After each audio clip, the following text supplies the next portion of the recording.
Stand up comedian सौम्य रैना आणि इतर काही कॉमेडियननी अपंग लोकांवर आणि दुर्मिळ आजार असलेल्या व्यक्तींवर केलेल्या विनोदांमुळे खूप वाद झाला आहे. हे विनोद त्रासदायक वाटल्याचं सर्वोच्च न्यायालयाने स्पष्टपणे सांगितलं आहे.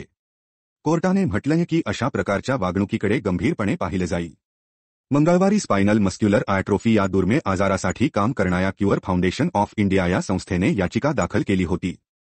त्या याचिकेवर सुनावणी करताना न्यायमूर्ती सूर्यकांत आणि जयमाल्या बागची यांच्या खंडपीठाने कॉमेडियनना नोटीस बजावली आणि सांगितलं की त्यांनी याचिकेला उत्तर द्यावं आणि पुढील सुनावणीवेळी न्यायालयात हजर राहावं. पुढची सुनावणी 3 आठवड्यांनी होणार आहे. फाउंडेशनकडून बोलताना वरिष्ठ वकील अपराजिता सिंग म्हणाल्या की श्री. रैना आणि इतर कॉमेडियननी अपंग लोकांची खिल्ली उडवण्यासाठी वापरलेली भाषा फारच आक्षेपार्ह आहे. ती इतकी टोकाची आहे की तिला हेट स्पीच म्हणता येईल आणि ती अभिव्यक्ती स्वातंत्र्याच्या हद्दीत येत नाही. कोर्टानेही यावर नाराजी व्यक्त केली आणि कॉमेडियनना त्यांच्या अशा बेजबाबदार विनोदांसाठी जबाबदार धरलं. मंगळवारी जेव्हा हे कॉमेडियन स्वतः कोर्टात उपस्थित होते तेव्हा त्यांना 2 आठवड्यात आपलं उत्तर सादर करण्यास सांगितलं गेलं.